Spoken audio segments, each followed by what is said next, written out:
one, or It's not, I did not name it, it's not my naming, it's the standard naming of, well, if I'm going to replace this, let's focus here. I'm going to replace this, you see here, it's just, if you're going to type it in on LaTeX or Word, this will be just one line, right? This black statement. If you're going to write it in words, it will take you a paragraph, right? So the main point about mathematics is to do abstractions for things and give some naming, okay? So we will work a lot with, or mathematicians work a lot with the space of continuous functions. If I want to say this function, y of x, is continuous, I have to give it a name. If I give it, I can express it in words, y of x is a continuous function. Alternatively, I can write this, c, or c naught, okay? This is continuous. So if it's differentiable, then I have to write c1. If I want to say, if it's twice differentiable, c2, and you can go up to c infinity, infinite differentiable, right? Like sine and cosine and power series. Yes? Is x star that minimizes j, could that be a space or subspace of your x? Yeah, it might not be just a single solution. Right here, you can have more than one optimal solution, right? The same thing here, you can have more than one optimal solution, that's fine. But it has to live within x. Yes, but we need a procedure to tell you how to find every single solution first. Like here, how do we solve this? Just take the gradient and The solve. gradient equal to 0 give you n equations and n unknowns. We need something similar here. You don't know yet how to solve this problem, right? I'm giving you some function of 3 variables, and this function, put it in under the integral, and I want this function inside that minimizes j. You don't know how to solve this problem yet. It's our objective today to do it. Okay? So this function is always going to be of this particular form that it takes in the integral values of the function and... Yes, so if you remember last time, so here is one example. One simple example. I want to find x star of t that minimizes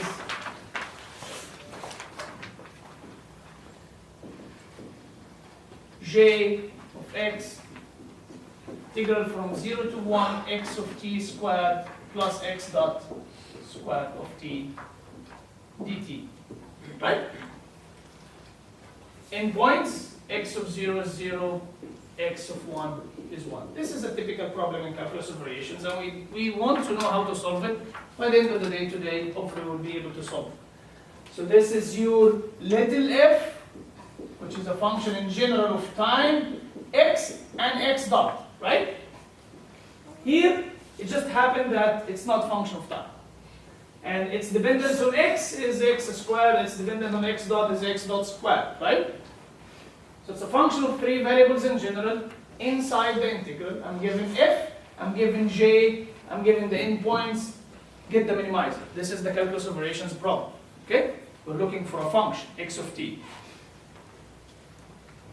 Yes, so function. why above there it's x star t0 equals to x0? Why it's not x t0 equals to x0? This one? Yeah. I'm saying we're given 2 points in the tx domain. This is called t naught, x naught. So your function, we call it x star, evaluated at t naught should be x naught. Why it's not just the x? Why it's x star?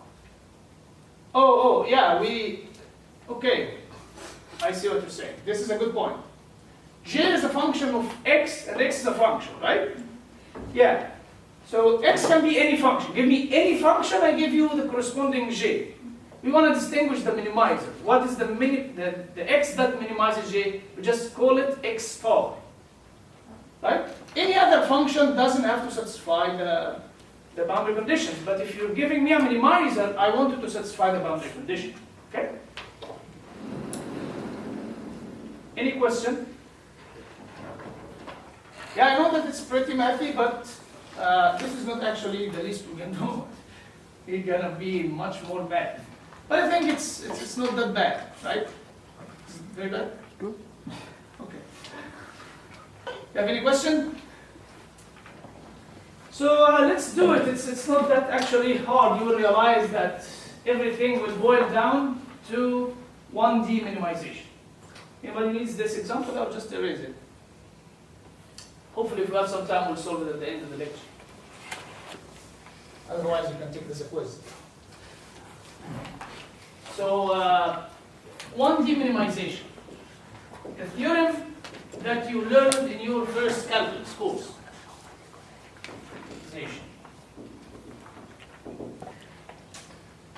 J, we have a theorem here.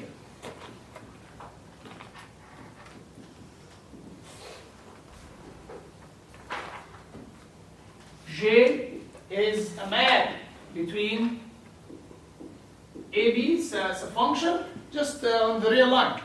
J it's a map from R to R, and actually not from all R over an interval from A to B. I'm going to call it I, okay? From A to B. Very simple, function of one variable. J is a map from R to R. Then here is the theorem. If J of X star less than J of X star minimizes J over AB for all X in AB, okay?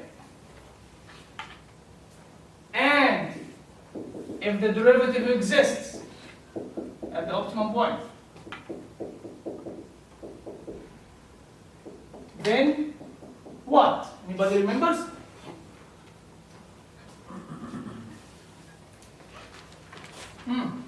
Point is optimum. Yeah, point is optimum. Yeah, I see. This is the definition. So then what? What's the condition for optimality? X is minimizer. Yeah, X star is minimizer. What's the condition for that? Come on, guys. It's 1D. What's the condition for your minimum? Derivative is 0 for sure. Yes, so your J prime of X star is 0, right? You have to be careful. It's correct 100%, but you have to be careful. Why?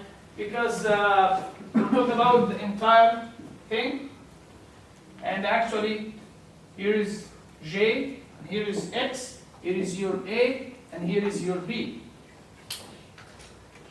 So if it's in the middle between A and B, indeed the derivative has to be 0. So this is the first case, and I will put if X star is in the middle. This is an open interval. If it's in the middle, then the derivative has to be 0. If it's on the boundary, like A for example, then this guy need not to be 0, can be greater than 0. If it's on the boundary. The other boundary can be less than 0. This is the fundamental theorem that you learned in your first course of calculus. And actually, we don't need more than that today to reach to the infinite dimensional problem, calculus of ratios. We're going to keep applying this theorem over and over again. Okay? So we have to understand it. Have to understand it very well.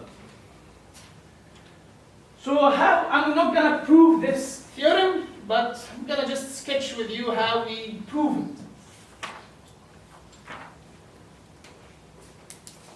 So maybe this is a function.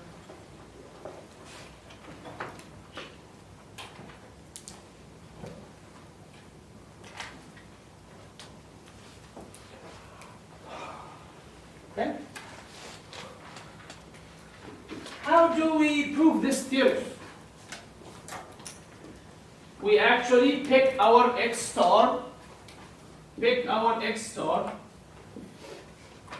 I just want to emphasize this. I'm saying if J of X star less than J of X, So this means what? If x star minimizes j, okay? If x star minimizes j, then the following is true. This means that we were deriving a necessary condition. If it's a minimum, then the following has to be true. So this is a necessary condition. Okay? Does it really give you if it's a really minimum or not? I don't know. But if it's a minimum, then it has to satisfy this condition for sure. Then you need to go to check the sufficient conditions later. But all this lecture today is about necessary conditions. Okay? This is how we write necessary conditions. If the property is satisfied, then the following has to be true. Okay? Okay. So this guy is really minimizer. How to check that it's really minimum? We compare the function value versus the function value at the neighboring points.